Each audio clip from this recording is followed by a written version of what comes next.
Welcome to learning point. मैं हूं अंशु। आज आपको हम प्रोनाउन के बारे में पूरी जानकारी देंगे। मेरी और भी वीडियोस को देखने के लिए आप स्क्रीन पर अपनी आई बटन पर क्लिक करें। मेरी और भी वीडियोस को आप देख सकते हैं। अब हम बात करते हैं प्रोनाउन के बारे में।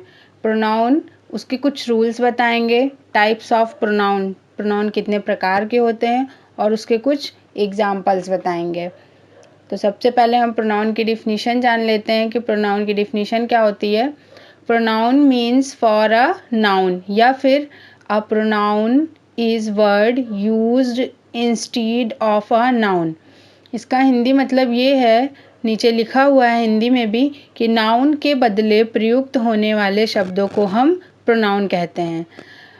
जो सबसे ऊपर लिखी हुई है definition, pronoun means for a noun, कि प्रोनाउन का मतलब होता है नाउन। या फिर ये जो सेकंड डिफिनीशन दी गई है, a pronoun is word used instead of a noun. Pronoun, noun के बदले जो वर्ड यूज़ किया जाता है उसे ही हम प्रोनाउन कहते हैं। एग्जाम्पल में लिखा है, फर्स्ट एग्जाम्पल है, a dog is a pet animal, full stop, it bark at night. Dog एक पालतू जानवर है जो रात में भौंकता है, यह रात में भौंकता है। तो हमने डॉग को दोबारा रिपीट ना करके यहाँ पे इसके लिए इट का यूज़ किया। प्रोनाउन है ये, इसलिए यूज़ किया यहाँ पे इट का। अब हम प्रोनाउन का यूज़ क्यों करते हैं? आमतौर पर आप जानते हैं कि नाउन की रेपिटिशन को रोकने के लिए ही प्रोनाउन का प्रयोग किया जाता है। किसी भी वाक्य में एक ही नाउन को बार बार प्रयोग करने से वाक्य की सुंदरता खत्म हो जाती है, अर्थात वाक्य भद्दा लगने लगता है।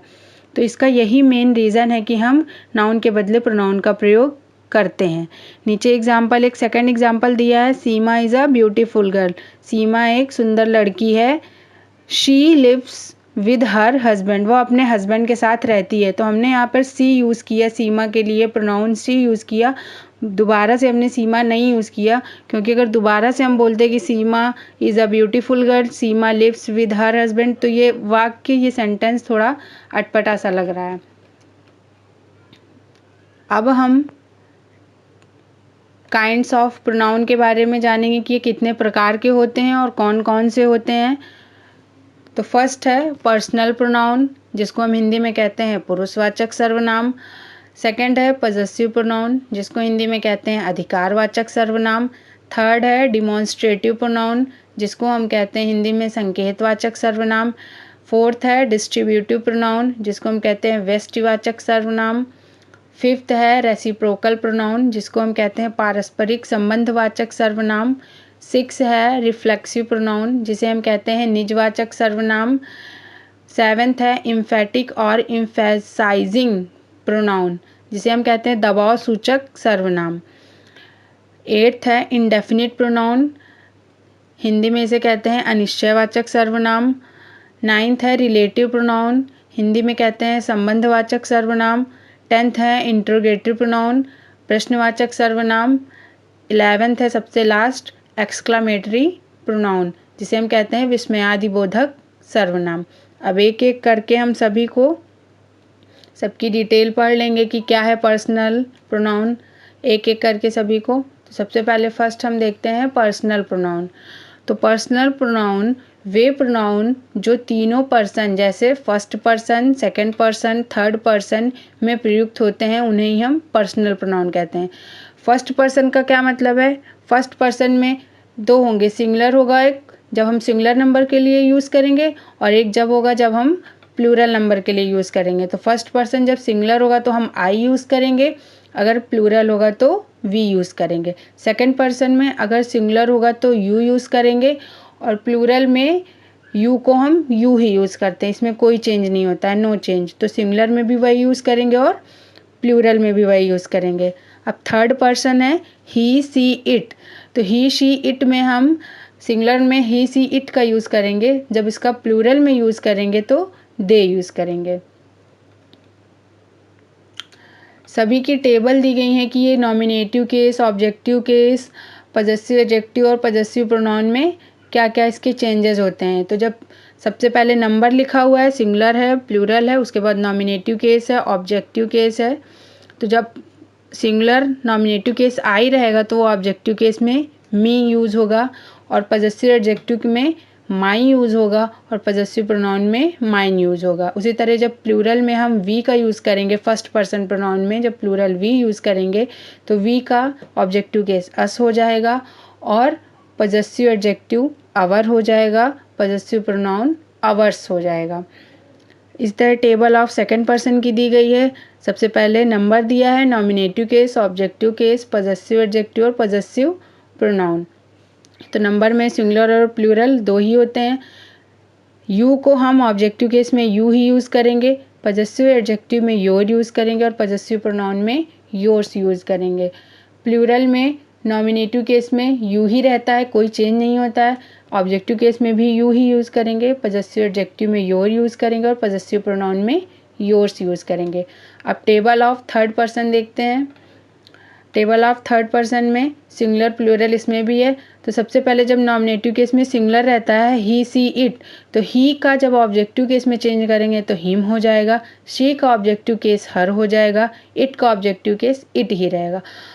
ही का अगर पजेसिव एडजेक्टिव में चेंज करना है तो ही का हिज हो जाएगा, सी का हर हो जाएगा, इट का इट ही रहेगा। पजेसिव प्रोनाउन में ही का हिज हो जाएगा, शी का हर्स हो जाएगा और इट में कोई चेंज इस इट का नहीं होता पजेसिव प्रोनाउन, तो वहाँ पे कुछ नहीं है, ब्लैंक है। अब प्लूरल में हम दे को ऑब्जेक्टिव केस देम में चेंज करेंगे। नॉमिनेटिव केस अगर प्लूरल दे है तो उसको पजेसिव एडजेक्टिव में देयर में चेंज करेंगे और पजेसिव प्रोनाउन देयर्स में चेंज करेंगे। अब नेक्स्ट हम पढ़ते हैं डिस्ट्रीब्यूटिव प्रोनाउन। डिस्ट्रीब्यूटिव प्रोनाउन में जब दो या दो से अधिक व्यक्तियों या वस्तुओं में से किसी एक को अलग सूचित करना हो तब डिस्ट्रीब्यूटिव प्रोनाउन का उपयोग करते हैं। इसका मतलब ये है कि जब दो या दो से अधिक व्यक्तियों के बारे में बात हो रही हो और उसमें से हमें किसी एक को बताना हो, किसी एक के बारे में पर्सनली कुछ बताना हो, तब हम डिस्ट्रीब्यूटिव प्रोनाउन का प्रयोग करते हैं। डिस्ट्रीब्यूटिव प्रोनाउन में तीन है, ईच, आइदर और नाइदर। तीन ही वर्ड्स हैं, ईच, आइदर और नाइदर, जिन्हें हम डिस्ट्रीब्यूटिव प्रोनाउन कहते हैं। डिस्ट्रीब्यूटिव प्रोनाउन को ईच, आइदर और नाइदर को हम सिंगुलर मानते हैं तथा इनके साथ हमेशा सिंगुलर वर्ब का ही प्रयोग करते हैं। एग्जाम्पल में either of the charges is just, either है तो इसे हम सिंगुलर मानेंगे और वर्ब भी हम सिंगुलर यूज़ करेंगे। चार्जेस के साथ हम इज़ का ही यूज़ करेंगे, वर्ब हमें सिंगुलर यूज़ करनी है, प्लूरल नहीं। उसी तरह नेक्स्ट एग्जांपल है each of two students was honest. Two students plural है लेकिन हम इसे सिंगुलर मानेंगे और वर्ब सिंगुलर ही यूज़ करेंगे। नेक्स्ट अब हम पढ़ेंगे रेसिप्रोकल प्रोनाउन। रेसिप्रोकल प्रोनाउन इसमें दो वर्ड हैं, ईच अदर और वन अनदर। दो वर्ड्स हैं रेसिप्रोकल प्रोनाउन में, ईच अदर तथा वन अनदर को रेसिप्रोकल प्रोनाउन कहा जाता है क्योंकि ये पारस्परिक संबंध को व्यक्त करता है। जो हमारे पारस्परिक संबंध को व्यक्त करे उसे ही हम रेसिप्रोकल प्रोनाउन कहते हैं। कहीं भी आपको ये दो वर्ड दिख जाए, ईच अदर या फिर वन अनदर, तो वो क्या है, रेसिप्रोकल प्रोनाउन है। एग्जाम्पल में लिखा हुआ है we all love one another, तो ये रेसिप्रोकल प्रोनाउन है।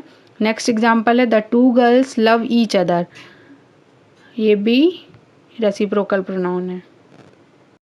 अब नेक्स्ट हम पढ़ेंगे रिफ्लेक्सिव प्रोनाउन। तो वे प्रोनाउन जिनके लास्ट में सेल्फ या फिर सेल्फ्स जुड़े रहते हैं उन्हें हम रिफ्लेक्सिव प्रोनाउन कहते हैं। वे प्रोनाउन जिनके लास्ट में सेल्फ या फिर सेल्फ जुड़े रहते हैं उन्हें रिफ्लेक्सिव प्रोनाउन कहते हैं।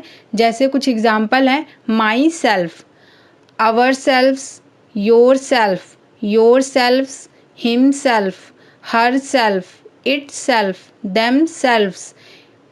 इसे हम एम्फेसाइजिंग प्रोनाउन भी कहते हैं। अब एम्फेसाइजिंग प्रोनाउन क्यों कहते हैं, दोनों में अगर हम डिफरेंस पढ़ लेंगे तो समझ में आ जाएगा कि एम्फेसाइजिंग प्रोनाउन क्या है और रिफ्लेक्सिव प्रोनाउन क्या है। तो दोनों को हम एक साथ अलग अलग पढ़ेंगे तो ज़्यादा समझ में आएगा डिफरेंस से। तो सबसे पहले हम डिफरेंस देखते हैं रिफ्लेक्सिव प्रोनाउन और एम्फेसाइजिंग प्रोनाउन में। तो रिफ्लेक्सिव प्रोनाउन अपने आप के अर्थ में होता है। रिफ्लेक्सिव प्रोनाउन का जब हम यूज़ करते हैं माई सेल्फ या फिर अवर सेल्फ या आवर सेल्फ, तो इसका अर्थ होता है अपने आप। और एम्फेसाइजिंग प्रोनाउन में जब इसका प्रयोग करते हैं तो इसका अर्थ होता है स्वयं, खुद या फिर आप ही के अर्थ में किया जाता है। नेक्स्ट, अब रिफ्लेक्सिव प्रोनाउन में क्या है, सेकंड पॉइंट, कि किसी सेंटेंस में वर्ब का सब्जेक्ट तथा ऑब्जेक्ट एक ही व्यक्ति या वस्तु हो तो वर्ब ऑब्जेक्ट के रूप में रिफ्लेक्सिव प्रोनाउन कहलाता है। इसका मतलब ये है कि जब हम सब्जेक्ट या ऑब्जेक्ट व्यक्ति या वस्तु के वर्ब के ऑब्जेक्ट के रूप में हो तो उसे रिफ्लेक्सिव प्रोनाउन कहते हैं। और एम्फेसाइजिंग में क्या है, किसी भी सेंटेंस में वर्ब के ऑब्जेक्ट के रूप में नहीं होता बल्कि प्रीपोजिशन के ऑब्जेक्ट के रूप में होता है।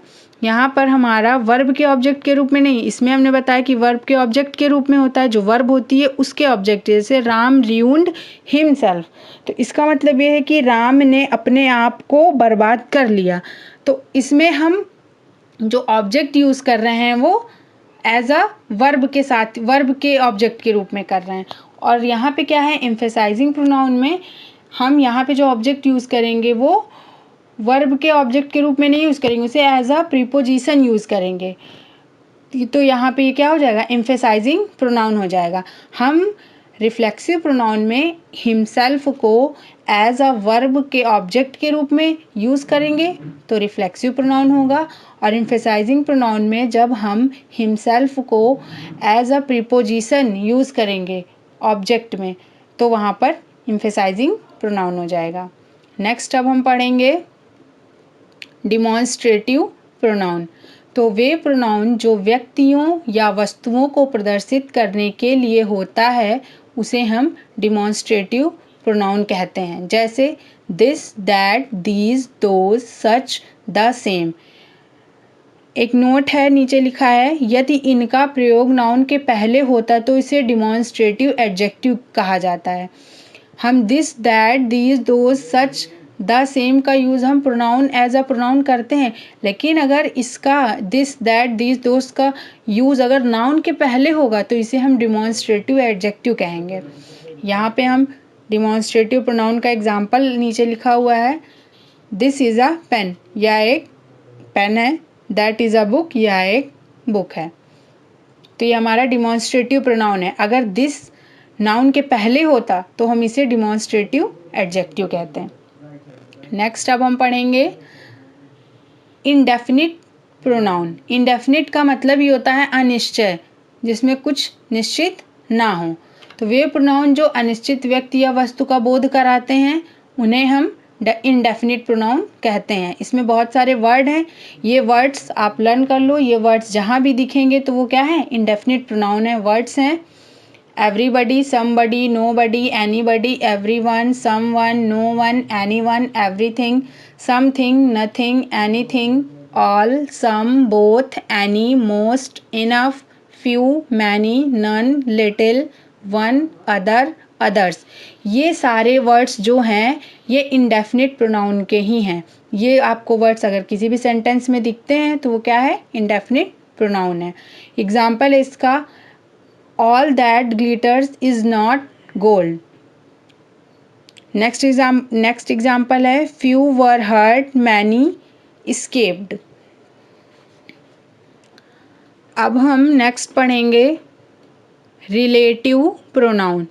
रिलेटिव प्रोनाउन क्या है, वे प्रोनाउन जो अपने पहले प्रयुक्त नाउन या नाउन के इक्विवेलेंट वर्ड से संबंध बताते हैं तथा दो सेंटेंस को जोड़ने का कार्य करते हैं उन्हें हम क्या बोलते हैं, रिलेटिव प्रोनाउन बोलते हैं। जैसे who, which, that, as, but, what. ये जब किन्हीं दो नाउन के बीच अगर इसको यूज़ किया जाए तो ये हमारा वहाँ पर संबंध बताने के लिए यूज़ करते हैं। जैसे who, which, that, as, but, what, ये सारे क्या हैं, रिलेटिव प्रोनाउन है। अगर इसका यूज़ हम किन्हीं दो नाउन के बीच में करेंगे तो यहाँ पे क्या हो जाएगा, रिलेटिव प्रोनाउन हो जाएगा। एग्जाम्पल है, the pen that my father gave, rights well. तो यहाँ पर दैट का यूज़ दो नाउन के बीच में किया जा रहा है, पेन और माई फादर। तो यहाँ पर ये क्या हो गया, रिलेटिव प्रोनाउन है ये। नेक्स्ट है this is a boy who work hard. This is a boy, boy noun है हमारा और वर्क नाउन है। तो यहाँ पे हु का प्रयोग इन दोनों नाउन के बीच में किया जा रहा है, तो ये हमारा रिलेटिव प्रोनाउन हो गया। नेक्स्ट अब हम पढ़ेंगे इंट्रोगेटिव प्रोनाउन। इंट्रोगेटिव प्रोनाउन बहुत ही ईजी है, बस जहाँ पर इंट्रोगेटिव मतलब क्वेश्चन, प्रश्न पूछने वाले जो प्रयुक्त होते हैं, who, whom, whose, which, what, ये सारे क्या हैं, इंट्रोगेटिव प्रोनाउन है। तो ये तो बहुत ईजी है। वे प्रोनाउन जो प्रश्न पूछने के लिए प्रयुक्त होते हैं उन्हें इंट्रोगेटिव प्रोनाउन कहते हैं, जैसे who, whom, whose, which, what, ये जहाँ भी दिखेंगे वो इंट्रोगेटिव प्रोनाउन है। एग्जाम्पल लिखा हुआ है, who are playing cricket. Next example है what have you bought today. अब हम पढ़ेंगे सबसे लास्ट है एक्सक्लामेटरी प्रोनाउन। एक्सक्लामेटरी का मतलब होता है जहाँ पर हमें सेंस आए सरप्राइज का एक्सप्रेस करने के लिए, वहाँ पर हम एक्सक्लामेटरी प्रोनाउन कहेंगे उसे। जब व्हाट का प्रयोग सेंस ऑफ सरप्राइज को एक्सप्रेस करने के लिए किया जाता है तो वहाँ पर एक्सक्लामेटरी प्रोनाउन होता है। जैसे एग्जाम्पल है first, what you don't Krishna, क्या तुम कृष्णा को नहीं जानते हो। तो यहाँ पर हमारा सेंस सरप्राइज से हो रहा है, तो यहाँ पर ये एक्सक्लामेटरी प्रोनाउन हो गया। अगर आपको मेरी वीडियो पसंद आई है तो आप प्लीज़ मेरे चैनल को सब्सक्राइब ज़रूर करें और बेल आइकन पर प्रेस ज़रूर करें, जिससे कि मेरी नेक्स्ट वीडियो आपको सबसे पहले मिल सके। और मेरी वीडियो को लाइक करें और शेयर करें। Thank you.